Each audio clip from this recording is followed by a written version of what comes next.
अस्सलाम वालेकुम। अब ये दूसरा क्वेश्चन देख लेते हैं। मतलब कि सारा ग्राफ हमने वही इस्तेमाल करना है जो हमने पिछले क्वेश्चन वन में इस्तेमाल किया था। बस इसमें चेंज एक ही करेंगे कि अब एक्शन में चेंजिंग कर लेंगे बेसिकली। ठीक है, बस मैंने आपको एक कंसेप्ट समझाना है क्वेश्चन टू में। मैं चाहता हूँ वो आपके लिए ज़रूरी है, आप वो समझ लें।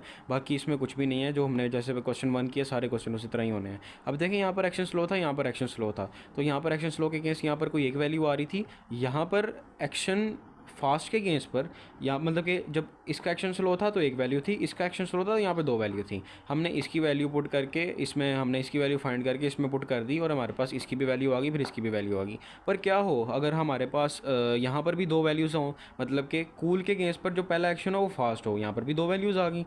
वार्म के गेंस पर जो एक्शन हो वो स्लो हो, तो यहाँ पर भी दो वैल्यू आ गई। तो हम किसकी वैल्यू किस में पुट करेंगे, वो किस तरह हम सोल्व करेंगे, उससे सोल्व करेंगे हम बेसिकली। इसलिए मैंने क्वेश्चन टू करवाना आपको ज़रूरी समझा है। ठीक है, तो वो क्वेश्चन देख लेते हैं। अगर हमारे पास पहला एक्शन फास्ट है और दूसरा एक्शन स्लो है तो सिंपल वैल्यूज़ क्या लिखेंगे, वी ऑफ, पहले कूल के ऊपर कर लेते हैं कि वी ऑफ कूल के ऊपर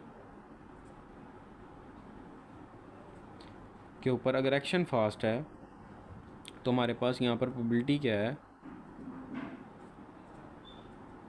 0.5 डिस्काउंटिंग। डिस्काउंटिंग सेम है, ठीक है। डिस्काउंटिंग इस क्वेश्चन की भी 0.5 है, जो कि गिवन ही होगी। ठीक है,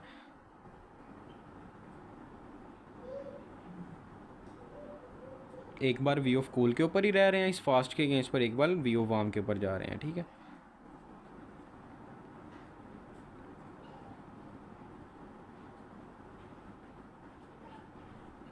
ठीक है। अब वी ऑफ वार्म की भी इक्वेशन लिख लेते हैं,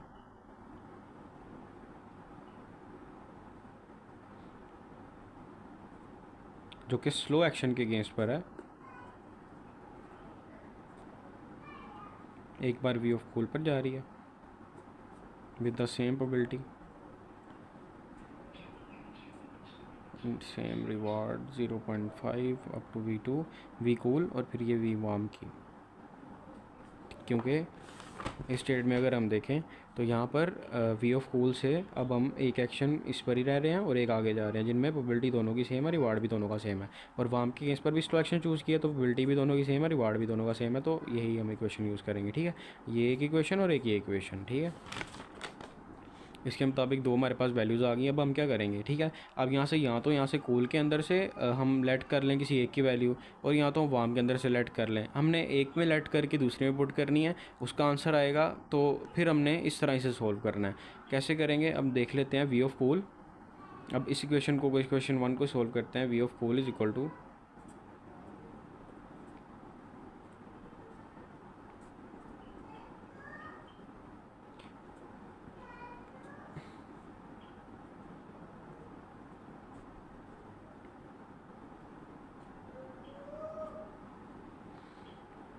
इसके अंदर मल्टीप्लाई करेंगे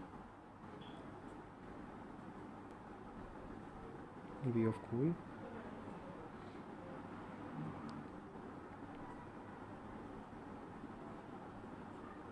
वी ऑफ वार्म। तो यहाँ पर क्या पड़ा हुआ है, वी ऑफ कूल पड़ा हुआ है, तो कूल वाली वैल्यू इधर ले आएंगे।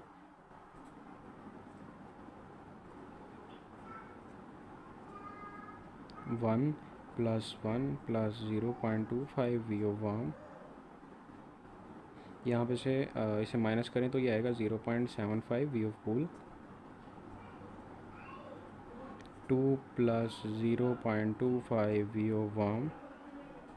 ठीक है, तो अब यहाँ पर अगर 0.5 मल्टीप्लाई हो रहा है 75, तो उधर क्या होगा, divide 2 + 0.25 V of warm divided by V of, मतलब कि 0.75। ठीक है, अब इस इक्वेशन को, इस वी ऑफ कूल की वैल्यू को ना किससे फाइंड की थी, कूल वाली इक्वेशन से फाइंड की। तो इस कूल वाली इक्वेशन को अब इस वार्म वाली इक्वेशन में पुट कर देंगे, जहाँ पर ये वी ऑफ कूल होगा।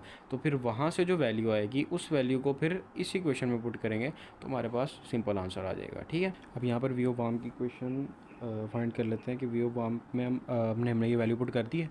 ठीक है, उसके बाद हम क्या करेंगे कि सिंपल इसके अंदर मल्टीप्लाई वगैरह कर देंगे। जो हो रहा है वी ऑफ वार्म किसके इक्वल आएगा, 0.5, पहले इससे अंदर वाली को मल्टीप्लाई करते हैं, 0.5 बाई 1 प्लस इसे अंदर मल्टीप्लाई करेंगे तो 0.5 को 2 से मल्टीप्लाई करें 1, प्लस 0.5 को 0.25 से करेंगे 0.125 V of warm, divided by यहाँ पर 0.75 है।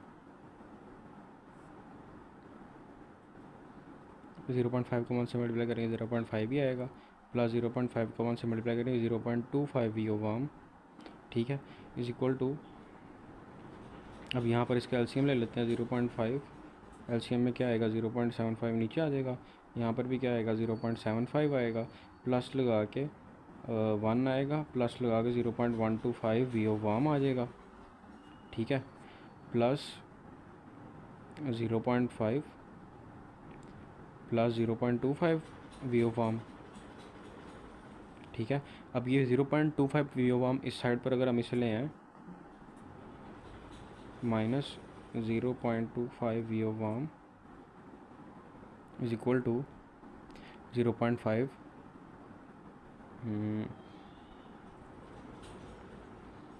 अगर इससे अगर मल्टीप्लाई करें 0.875 plus 0.5 plus 0.5 multiply bye 0.125 0.0625 divided by 0.75, ठीक है।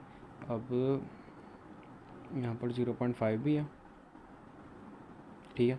अब यहाँ पर अगर इसे करें तो ये आ जाता है 0.75 is equal to 0.875 plus 0.5 plus यहाँ पे वी ओ वाम भी आता है, वी ओ वाम 0.625, वी ओ वाम को मैंने वी ऑफ सिंपल डब्ल्यू लिख लिया है। अब 0.575 वी ओ वाम, अब यहाँ पर अगर यहाँ पर 0.75 पड़ा है और प्लस लगा के 0.5 है, ठीक है। अब इसे मैं क्या करूँगा, अब यहाँ पर इसे मैं इधर तो सीधा लेके नहीं जा सकता क्योंकि यहाँ पे ये 0.5 पड़ा हुआ है, ठीक है। तो मैं क्या करूँगा, पहले इसका एलसीएम अप्लाई कर दूँगा, एलसीएम अप्लाई करूँगा तब ताकि ये सबके नीचे आ जाए और फिर मैं इसे उधर जाके मल्टीप्लाई करवा दूँ। 0.75 वी ओ वाम किसके इक्वल आएगा 0.875, 0.5 multiply by 0.75 is equal to 0.375, 0.375 plus 0.5 0.625 0.0625 plus 0.75 multiply by 0.5 ये किसके इक्वल आता है,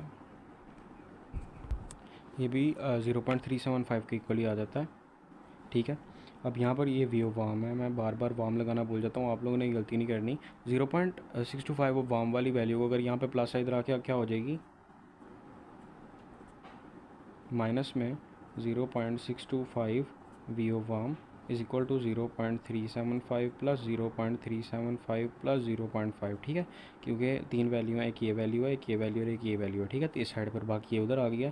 अब इसमें से इसे माइनस करें तो ये 0.5 आ जाता है इज इक्वल टू लगा के, अब इस तीनों को प्लस करें तो आ जाता है 1.25, ठीक है, वी ओ वाम। अब ये वी ओ वाम 0.5 इधर मल्टीप्लाई हो रहा है, उधर आ क्या हो जाएगा डिवाइड 1.25 डिवाइड बाई 0.5, तो ये वी ओ वाम किसके इक्वल आ जाएगा 2.5 के।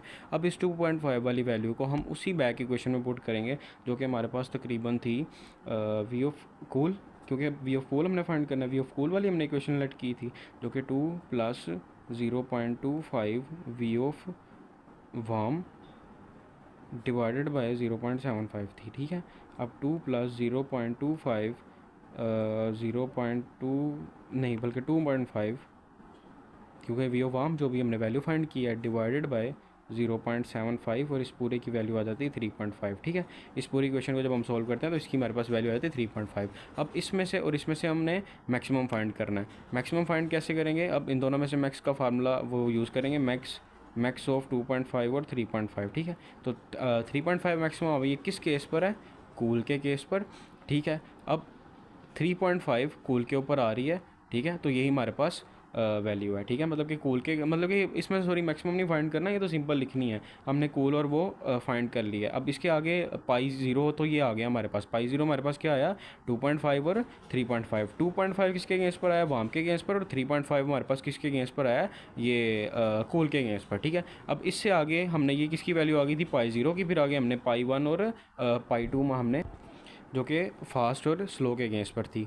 अब यहाँ पर क्या वैल्यू आएंगे, ये तो एक्शंस है ना जो कि हम सेपरेट टेबल में एक्शंस लिखते हैं, ठीक है। यहाँ पर कूल के अगेंस्ट पर आई है 3.5 और वाम के अगेंस्ट पर आई 2.5, ठीक है। अब अवर रेटेड के अगेंस्ट पर वैसे ही 0 है, ठीक है। तो इस वैल्यू को यूज़ करते हुए हमने आगे अब ये चीज़ें फाइंड करनी है, ठीक है, जो कि हमने पिछले क्वेश्चन में आपको करनी बताई थी किस तरह करते हैं। तो यही ये आज का क्वेश्चन था, उम्मीद है आप लोगों को समझ आ गई होगी।